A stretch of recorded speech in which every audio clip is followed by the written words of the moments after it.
داره جوشا رو از بین میبره. ببینم.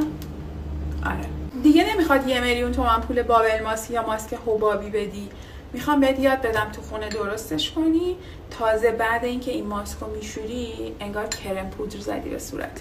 برای درست کردنش فقط 2-3 تا قاشق نشاسته گندم، چند قطره از شوینده صورت و یه ذره آب برای اینکه بهتر کف کنه و بعد قاطی میکنیم و ماسک آماده است. آره هوره‌ها که تابستونه برای قبل آرایش هم خیلی پوستو صاف میکنه و تو نباید آرایش کنی.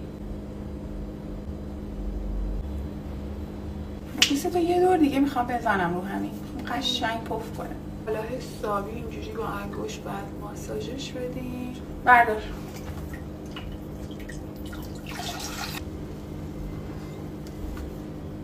پوستو ببین. چطور بود؟ عالی.